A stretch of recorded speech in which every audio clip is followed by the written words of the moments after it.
Querida Iglesia, las palabras de Jesús están llenas de mandamientos. ¿Alguien alberga la duda de que es un creyente judío? El texto que escuchamos en esta mañana casi se puede decir que suena como un mandamiento. Vayan y hagan discípulos entre todos los pueblos, bautícenlos y enséñenles a guardar todo lo que yo les he pedido.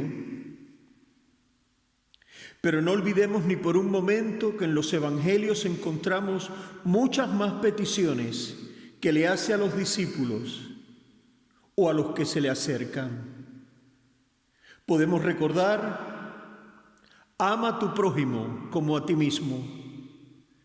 Deja que los niños vengan a mí. Cuando ores, di: Padre nuestro. O deja las redes y sígueme. Es como si más que un maestro tuviésemos delante a un capitán del ejército.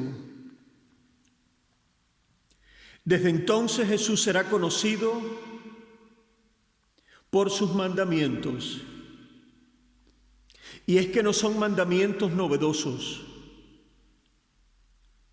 Pero en esta mañana, además de un mandamiento o una gran comisión, como le llama la ortodoxia, se nos ofrece una promesa: estaré con ustedes todos los días hasta el fin del mundo.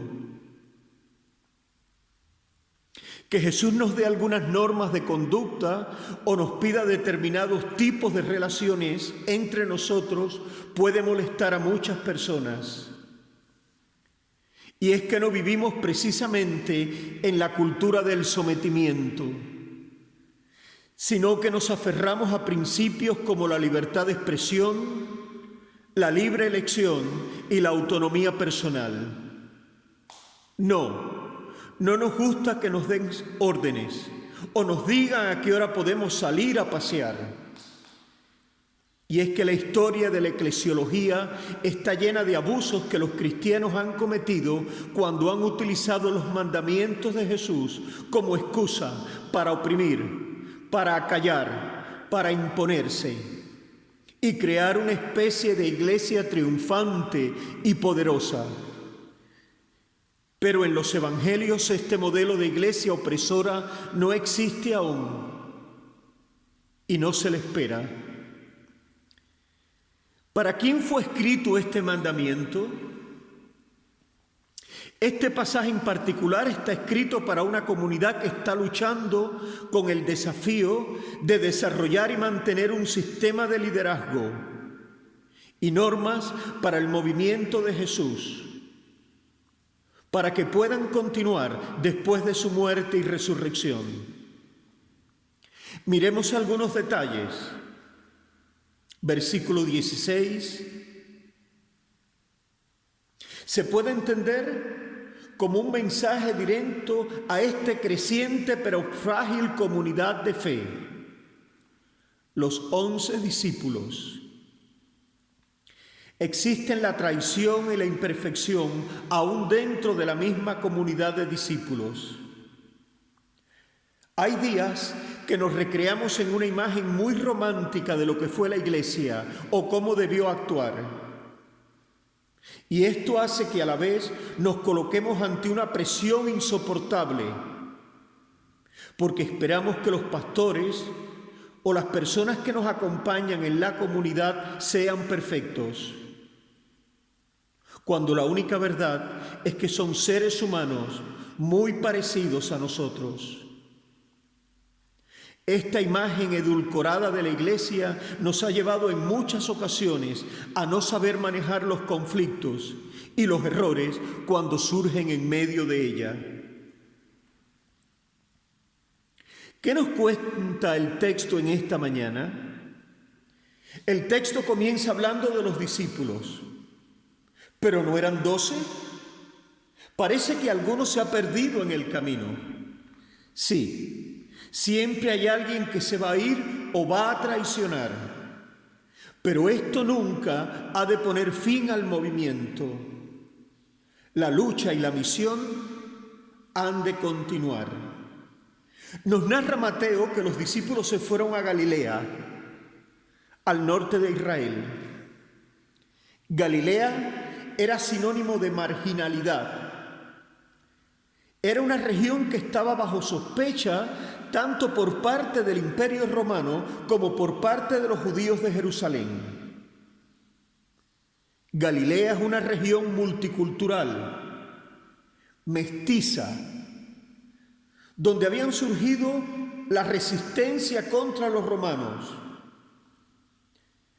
Galilea es una región caliente, hablando en términos políticos. Galilea es el símbolo del nacionalismo judío. Y es sorprendente, o al menos para mí lo es, cómo Jesús pide el traslado de la iglesia incipiente a Galilea y no que se quedaran en Jerusalén. ¿Qué ocurre allí? Jesús se encuentra con los discípulos en el monte. Esto nos puede recordar un poco la imagen de Moisés. Jesús es el nuevo Moisés. Y desde el comienzo habrán contradicciones. Hay culto a la personalidad y dudas a la misma vez. Miremos el guiño que nos hace el versículo 17.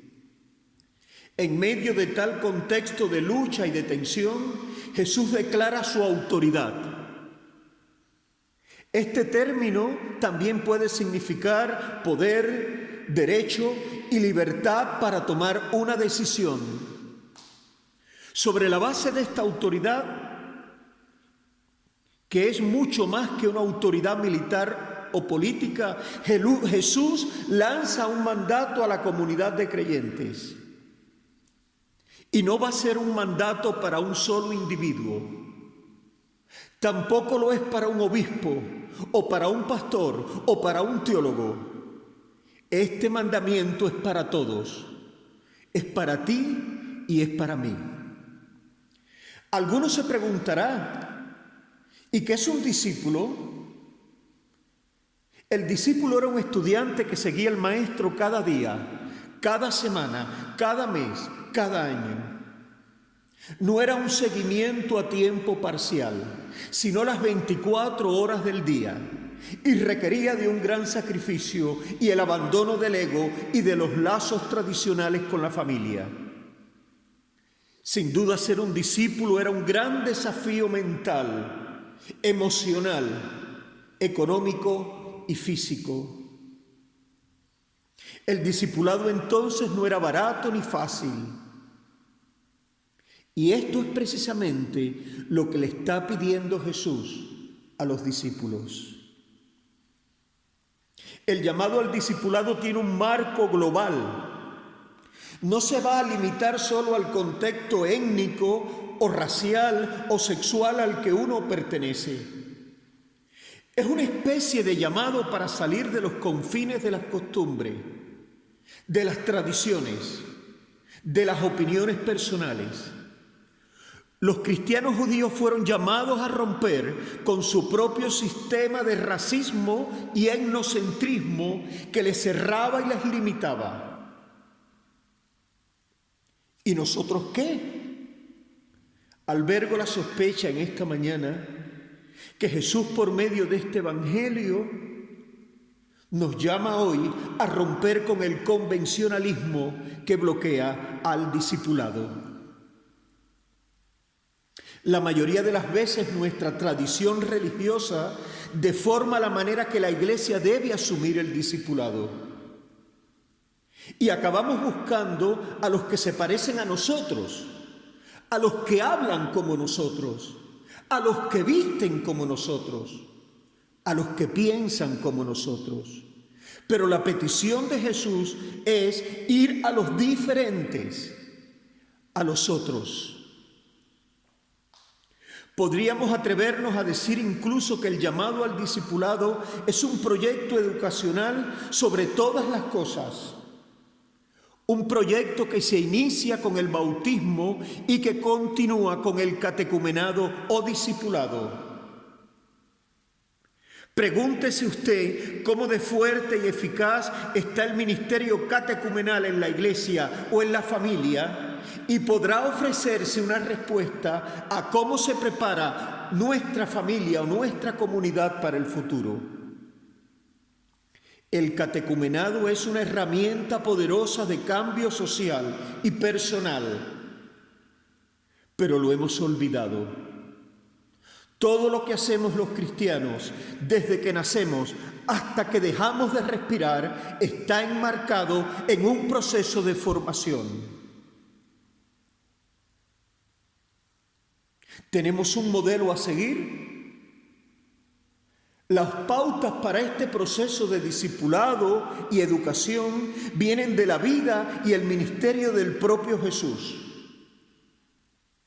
El llamado no es a repetir versículos bíblicos como algunos tienen por costumbre, sino a interpretarlos y a vivirlos.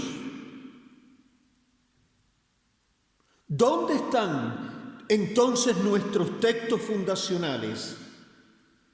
La respuesta es sencilla. Están en las bienaventuranzas, están en los ejemplos de sanación, están en las declaraciones de liberación, están en la restauración del que está tirado en la cuneta del camino. Una última cosa se hace necesario decir aquí y ahora. Ningún individuo puede cumplir con esta comisión por sus propios medios. Se necesitan de la autoridad del Señor Dios. Se necesita centralizarse en las enseñanzas de Jesús. Y por último, se necesita ser sostenido por el Espíritu Santo.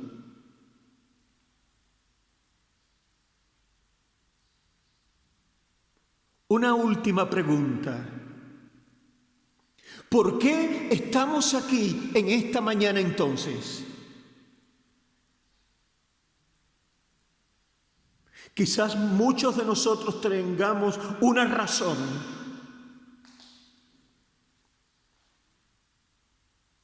Pero el Evangelio nos da una sencilla. Porque hombres y mujeres que fueron antes de nosotros se tomaron en serio el mandamiento de hacer discípulos.